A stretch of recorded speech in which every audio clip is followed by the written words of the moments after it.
Hi, this is Shubham Tiwari and I welcome you to Education Plus. Our today's guest is an international educator with over 17 years of experience in the education industry. She is currently heading the senior girls section at New Indian Modern School, Sharjah. Please welcome Ms. Juberia to Wonder Publish magazine. Thank you, Shubham. Thank you for inviting me. Thank you for giving me an opportunity to talk to you. We're glad to have you, ma'am. So we'll begin with your career. Just as I mentioned, that you are 17 years into this field. So you come from Allahabad and now you're in Sharjah, UAE.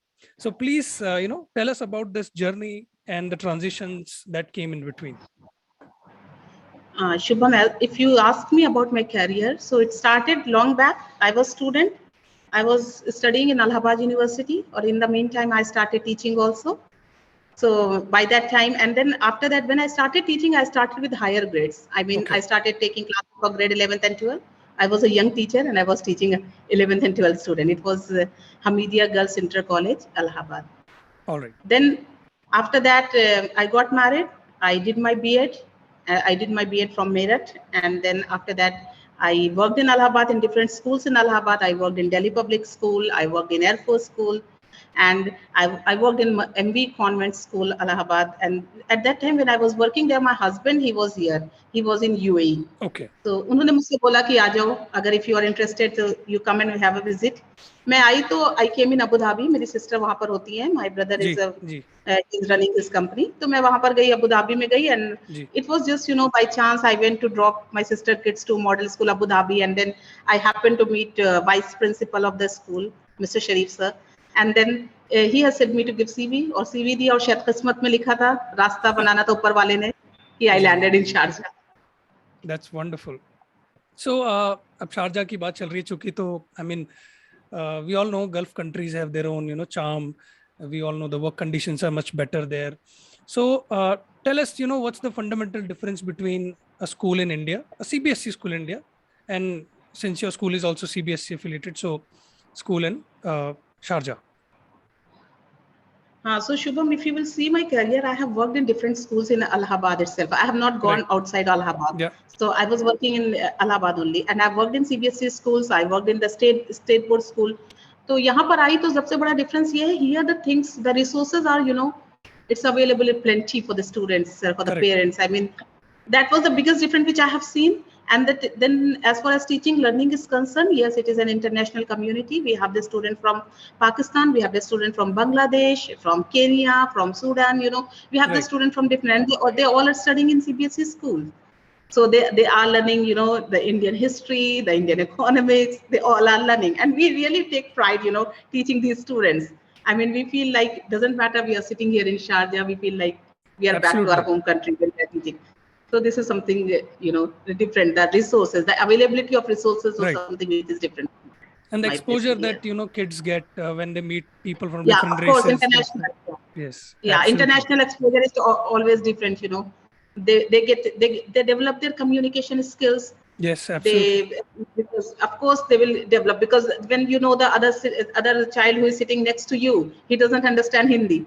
Correct. So and the other one may be a Malayali child, or maybe someone from Bangladesh or Kenya. Then you have to switch to English, or वो बच्चे अपने आप ही automatically correct. They develop with confidence. Wonderful. So speaking of this exposure, you're an expert when it comes to child pedagogy and administration. So my natural question to you would be, like, during this COVID-19 pandemic, first of all, I don't know what was it like back in Sharjah. So please tell us about that first, and tell us what kind of administrative challenges that came to you, particularly related to students. Yes, Shubham. So that's something, that is a sudden change, a big change, an abrupt change we all have seen. So it was like March, and the board exams were going on. For grade 10th was the last exam, I think. I was in SIS, the Sharjah Indian School, as an observer. And then we came to know this corona has started, and we need to cancel the exam. And after that, we all of a sudden, switching to totally online mode. Yeah. And then we started taking classes online. It was a sudden change. It was an abrupt change. But I must thank my school management And my teachers who were so cooperative, there are teachers who are so seniors, they are so well versed in teaching traditional method. कि जब हमको बोलते थे now the teacher centered classes should be there, it's not student centered, so they used to get confused, but how fast they have adapted to this system. Correct. Yeah, they have adapted very fast, and of course it took a lot of training and all. What we decided in the morning before commencement of the class, let the teachers come online, daily half an hour training for the teachers.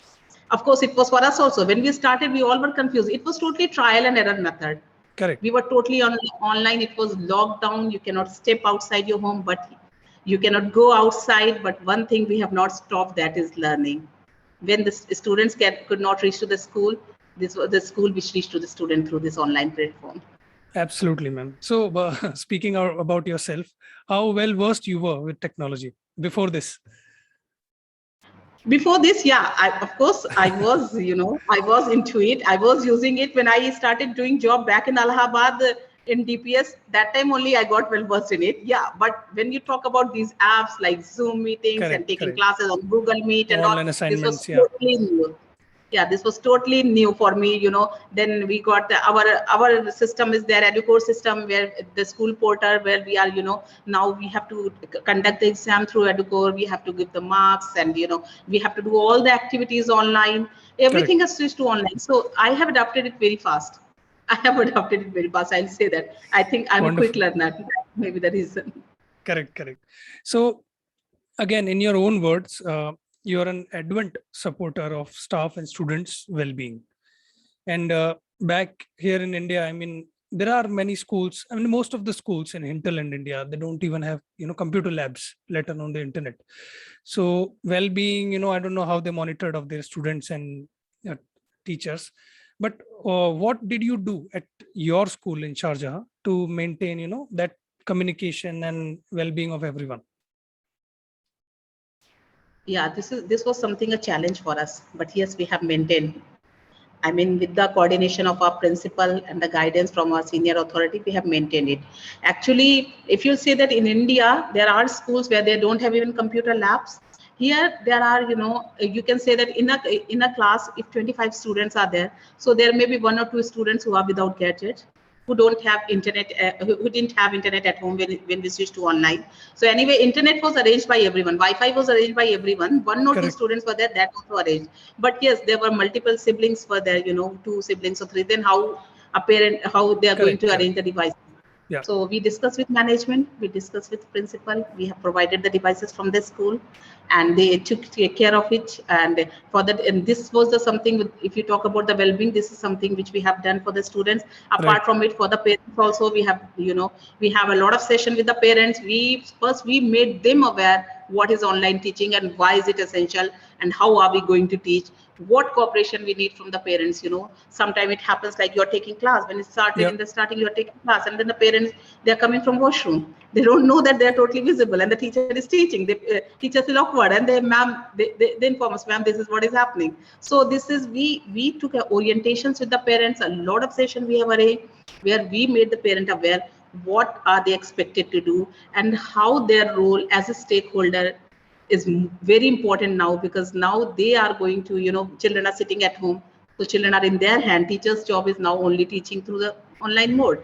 So it's a parent's responsibility to take care. So we have done a lot of orientation with the parents, and for the teachers also, we have done, we have made the things flexible. As I was talking about, there are teachers who have been in the field of teaching for 30-35 years, and switching them for the online mode. So we started giving them training, as I was discussing. So a lot of things we have done for the well-being of the teachers and students. That's wonderful, ma'am.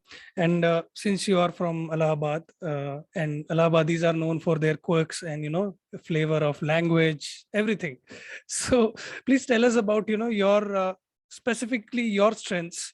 I'm not speaking about you as an administrator, you as a person, and your weaknesses, let's say. Let's be honest here. So actually, weakness we don't say. We say our areas of improvement. Oh, we, yes. polish it in the best manner. Everyone has got weakness. We all are human beings. It's a better way of saying. So we say our areas where we want to improve. Yeah, strength, if you will talk about, as I was saying, that I'm a quick learner. Yeah. And I'm a passionate learner. I mean, I need to get, a new thing to learn, and I am the one who will spend my days and night in it to learn the things. So this is what I feel is my strength. Okay. And my passion, my connection with the children. I'm an administrator. I'm heading my 6 to 12 girls section. If I want, I won't take the classes, but I'm teaching to a CBSE English. Correct. Why? Because this is my passion. I don't want to leave the children. I don't want to sit in office, and full time to do the monitoring work Management and other work. administration. Correct. Yeah, administration work. I want to be connected with the students. That is the reason that I'm taking classes. I'm going in the class. I'm talking to the student, and when I am doing the things, then only I come to know what is the real difficulty which my teachers are facing. Correct. Otherwise, if I'm sitting in my office and sitting on a chair, I can very easily say then do this, do that. But when you are really doing, then, and when it comes to online correction, which was really such a hectic task, and I'm just taking 2 divisions of CBSE with 38 or 40 students, and for me it was such a difficult task. So I thought how much the teachers are facing difficulty who are dealing with multiple classes. So this is something, I feel this is my strength, that I learned the things, and I'm passionate. I'm a quick learner, and I'm passionate for learning. Yeah, weakness, you will call, so a lot of weakness are there. So yeah, areas of improvement, which I keep on, I take my surveys very seriously. If a survey is done about, okay. Yes, if a survey, because we keep on taking the surveys, yeah. Okay. So it is anonymous, that they can write anything what they want. If anyone has written anything about me, a negative thing about me, I try to improve, and I find that it is really realistic. I mean, the people, they write realistic comments once in a while. Of course, not all of them, but 1 or 2, even if they have written, I take it very seriously and I start working. That's amazing, because not many people have the appetite to just. So I take it very seriously. That's wonderful, man. So tell us, what kind of traits should be in a good teacher, because I'm sure a lot of teachers are going to watch this interview. So an educator, who should be an educator first of all, and what should be the traits? So you see that after this online system, a big change has come in the teaching profession. A big change has come. Before also, when we started talking about the modern teaching methodology, we started talking about the student-centered class. A lot of things are there which the students have to do, and teachers only have to guide. They are working as a facilitator, as a mentor. And with this online, it is totally changed. Now the role doesn't matter. The children started coming back to the classes. Of course, the strength is still less, but they started coming back to the classes. But the online teaching impact, it has come inside them. I mean, it will take time for them to be back to the normal routine. And some of the things which is very good, which have started for us, the assessment and all has become very easy because of this online things. So what I feel for the teachers, I mean, they need to be a good observer. They need to accept the individual differences of the students. If I have got 25 students in my class, I cannot expect that all are very good. All the fingers in all hands are not equal. Correct. Yeah. So teachers, first thing is, teachers need to understand, they need to accept the individual differences, and they need to treat them like, if the child is weak, you need to, what we call the differentiation. Differentiation is very, very important, and it is something which the teachers should adapt. The teachers should be into it, and it is going to help the teachers. So I feel that the teachers should, accept all the students' individual difference, and they should work on it. And of course, they should be a good observer. They should see that what their students are doing. Absolutely. A lot of things are there for the teachers, but these are something which we can start with. Yeah, correct. Yeah, we can start. So during this whole, almost 2 years of time, technology was a big enabler. So how do you think technology, improving, or let's say adding to your work as an administrator and an educator? Yeah, technology has made our work easy also in many ways, but it has also interfered in our social life. That's going true, home that's and true. getting WhatsApp messages of doing this, a lot of every time, or sharing a Google Meet link, come online and discuss something. So I try to avoid, of course, but this is when the time of the lockdown and all. Correct. So it has entered in our personal life. Like, it has been too much of interference in our personal life. But yes, it has helped us a lot. And but one thing this pandemic has taught, that teachers cannot be replaced. That's true. That's true. There was a time when it was like the talk was there, the robotics will come And the robot, we AI, started taking robots. the, Yeah, we yeah, started correct. giving the robotics classes and all in the school, and it was said like that, the robots will only teach, teachers will not be required in the class. But this pandemic has taught that teachers cannot be replaced. Teachers will be Absolutely. required, doesn't matter how much technology you have in your hand. Absolutely, ma'am. So you're in charge of for the past 7 years, I guess. Please correct me if I'm wrong.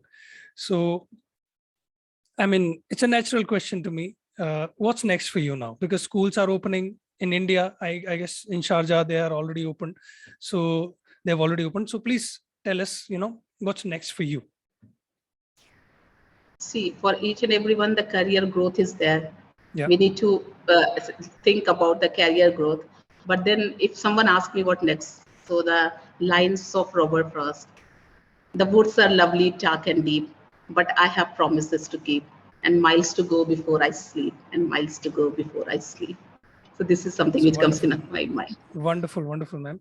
So, I mean, we're at the, fag end of this interview. So if there is anything that you'd like to add, you like to say to your students, to your teachers, now's the time to do that. Yeah, to my teachers, I always keep on saying that these students you are teaching, you are going to make an impact in their life. What you are going to be a role model. Most of the student teachers are their own model. If someone will ask me how I landed into the profession of teaching, it's because of my teachers. It was always in still I think whenever I think how I landed, I still remember Lakshmi Raj Sharma sir. I used to look at Wonderful. him and I used to think that one day I will be teaching like him. I mean, there are so many teachers, Krishna ma'am, Lalima ma'am, a lot of people Your are there in my teachers. district. Right. Yeah, my teachers. Yes. So the same thing I want to say that to the teachers, you are making an impact in the life of the students. So take care of it. And for the students, yes, a lot of opportunities are there. Gone are the days when we were in our school with the books in our hand and the teachers with the chalk and blackboard. Now things have totally been changed. So the students have got a lot of opportunity. They need to explore. They need to be on their right path. Doesn't matter. You have the technology in your hand. The social medias are there. You should know how to use it. Don't get addicted to it. And this is the time which the students are having their hand. If they will be utilizing it properly, the future will be very bright, inshallah. Thank you. Absolutely, ma'am. So one last question, because this came out, this issue of teachers, teachers. So do you think today's teachers are overexposed to students, because students can find them on Facebook, on Instagram, on Twitter? They're accessible, unlike our teachers. So do you think that's a good thing or a bad thing? See, teachers have their personal life. Okay. Yep. Why would we compromise our personal life? What can we do? If it is like a bad thing, if I am sharing my pictures on Facebook and I'm sharing my views on Facebook, or I'm sharing my pictures on Instagram, what I would suggest, I will not add the students into it. Yeah. Why would I add? This is what I keep on saying to my teachers. If you feel that you have been sharing some personal things on your Instagram and all, don't add your students in it. Don't add. Why should they know? And otherwise, they'll see your personal thing, and then it comes. Absolutely. The impression is there in the mind when they're seeing you in the class. They're seeing you in a different role, so they will get you in a different manner when they'll see your personal life.